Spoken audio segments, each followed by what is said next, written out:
Thanks for clicking on to the second video of Wednesday, the 10th of September. Welcome to the European Outlook. There are so many things going on at the moment. I hope you can hit that subscribe button. Earlier on, I released the 15th Tropical Outlook of the season, talking about the fact that today marks the climatological peak of the hurricane season. And you have to look at this and go, wow, we have no tropical systems in the Atlantic Basin. It is the heart of the season. And only 8 years previous has seen that taken place, where we've seen nothing in the Atlantic on the 10th of September.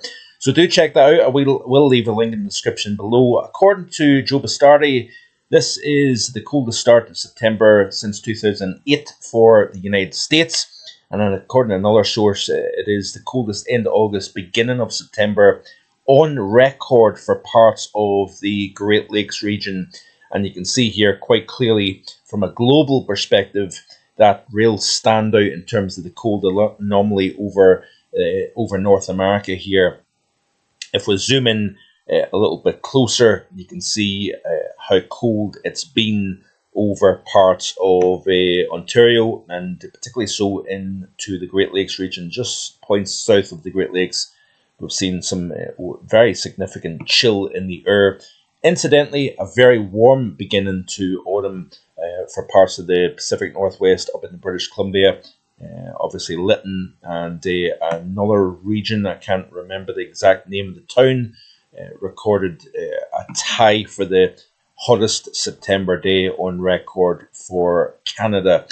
So yes, some interesting things going on. We've got a phase 2-3 of the MJO, that upward motion here that is over the east portion of the Indian Ocean.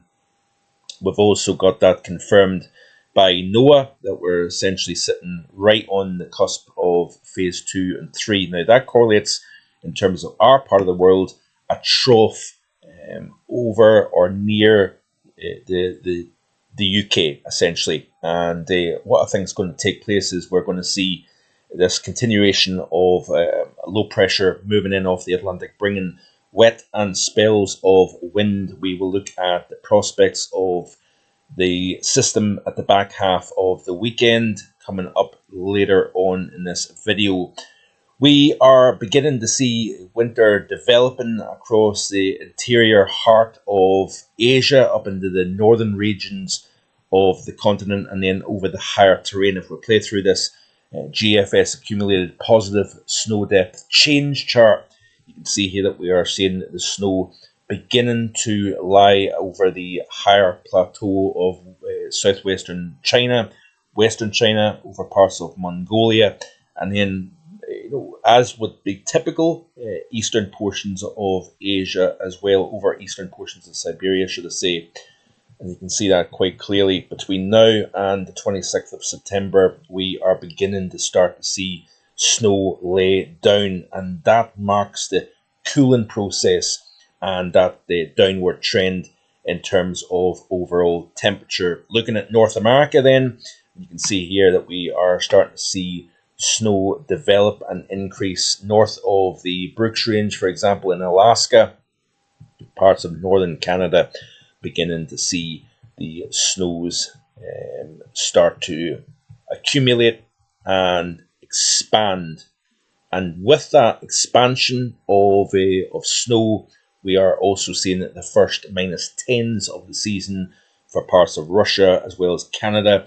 This is a tweet here yesterday by Terry Goose showing the kind of some of the typical cold spots in both Asia and North America, dropping down into the -10 Celsius range for the first time this season. And even for Europe, if we look at the probability of falling snow percentage, you can see here that it begins to grow to our north over parts of the Alps. You can see here over parts of higher southern Norway. But look at this to the north here. Winter is beginning to grow across the far north. Now, in terms of actual cold and the anomalies, we still have a ways to go. This is another view of that growing snow cover across the northern hemisphere, very much in its primitive state. Obviously, we are still very early on, but we are peaking in terms of minimum ice melt and minimum ice cover over the Arctic. That will peak over the next few weeks, and then it will start to expand again as the cold develops. And with that developing cold, we're going to see the polar vortex begin to strengthen. Now, interesting, some of the models are indicating that we have a somewhat weaker than average polar vortex over the next 6 to 8 weeks, which is would certainly be rather interesting. But if we look at this here, this is how it's looking at the moment. So we're starting to see the growing of the PV.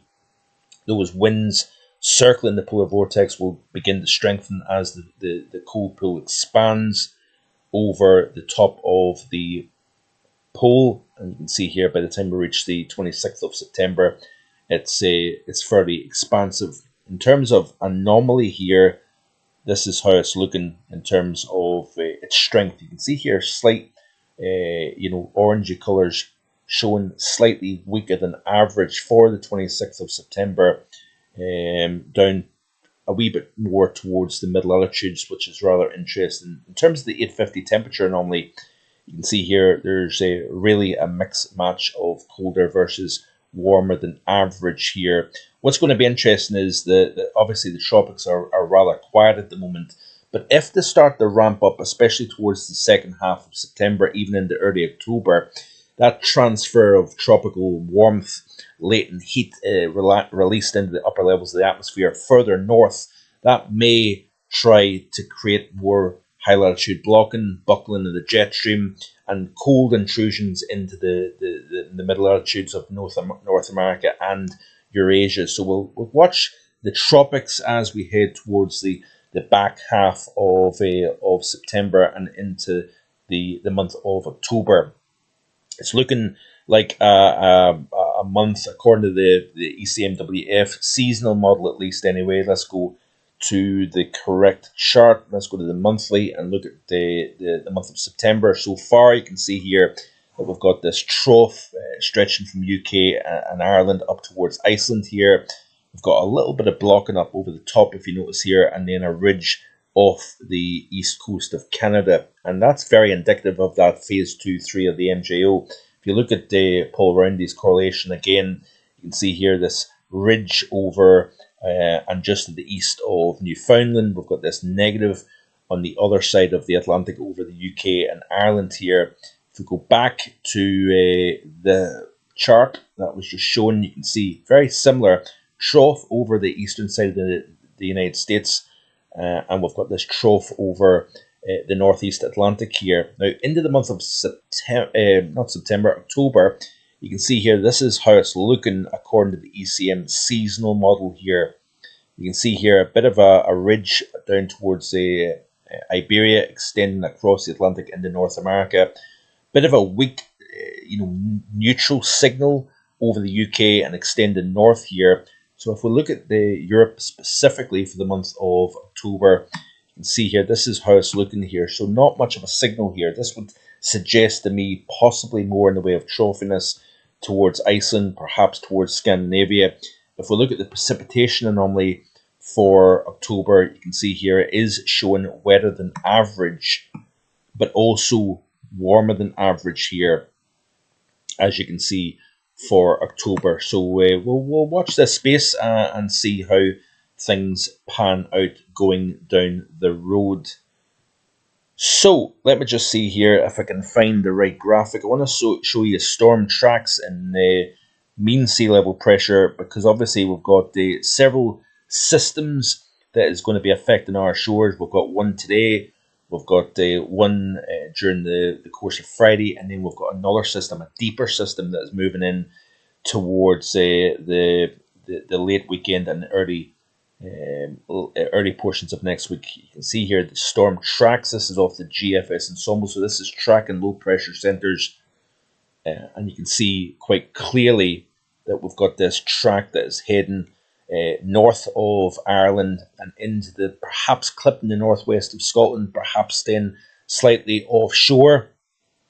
So we'll watch that going forward here, continue to play all the way through. You can see here more and more tracks, very zonal in nature, if you notice here. So we've got this strong jet, we've got this cold pool that is now starting to exit eastern North America. That is increasing the thermal gradient, strengthening the jet stream, providing a very flat zonal jet, but also the possibility of deeper lows. We've got systems. This system that we're watching upcoming weekend may enter the right entrance and exit the left exit region of the jet stream. If it does so, it will deepen more, and then as it deepens, it tends to turn north. But the timing of when it arrives in the UK versus the peak intensity will depend on the position of that low.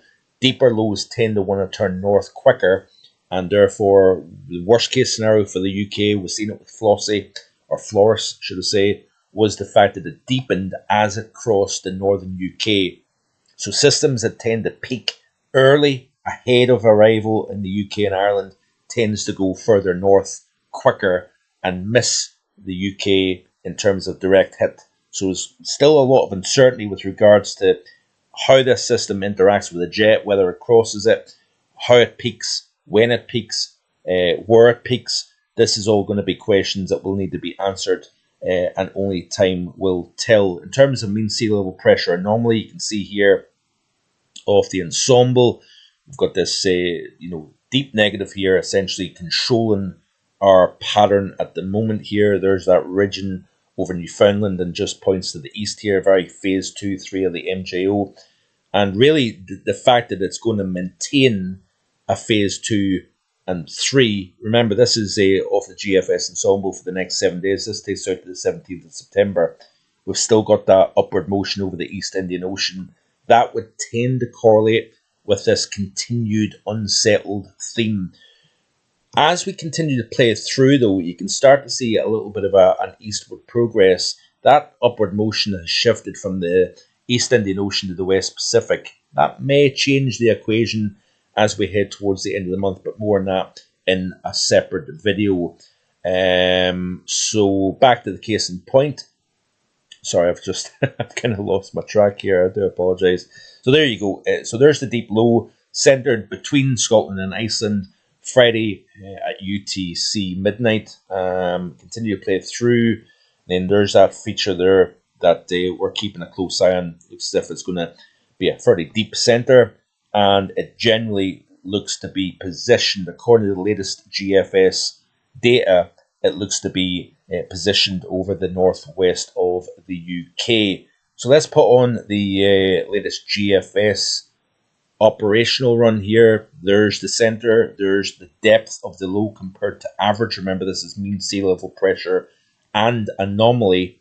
And if we put on the overview here, you can see that it's a pretty deep area of low pressure, it has to be said, 976 millibars.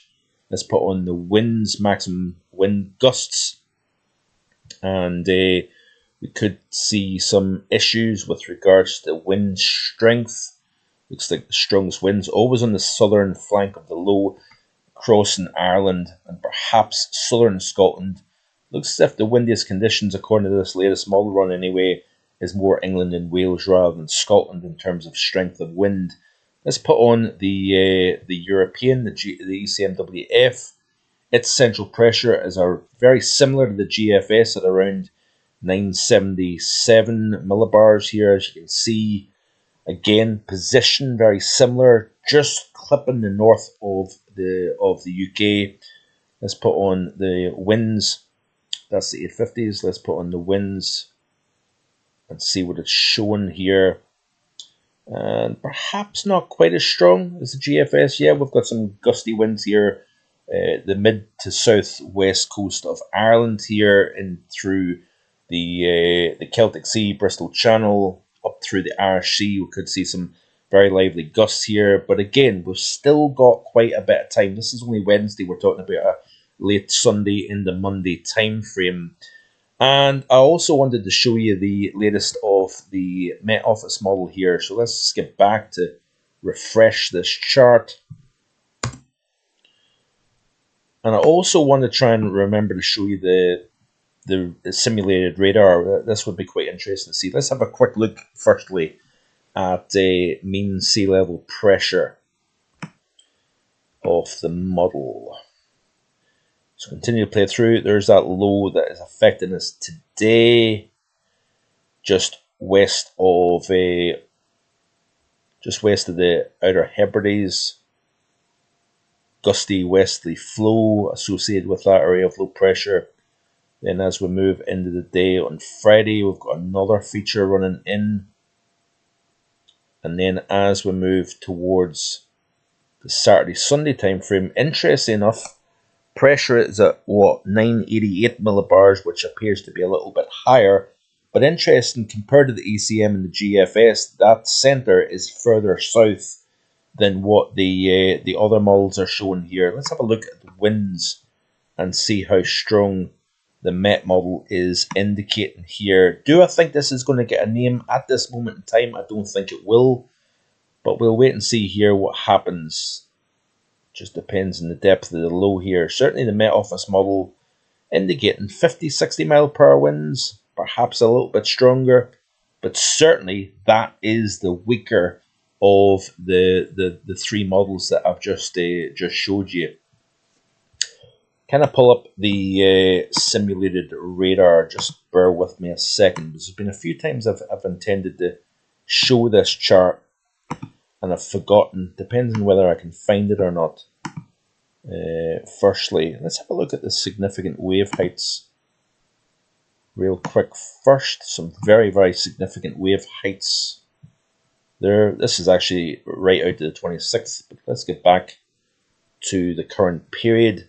We've obviously got quite a lot of stirring up of the ocean surface at the moment, lots of low pressure, lots of wind, especially offshore. You can see here the waves starting to build, the sea state building as we go towards the latter half of this week, particularly so down towards the west of Ireland, southwestern portions of the UK, off the northwest of mainland Scotland and the Outer Hebrides. And then as we move into the weekend, it's indicating that we've got wave heights in excess of that's probably about 40 feet, and that's moving right into the west-southwest coast of Ireland up through the Celtic Sea.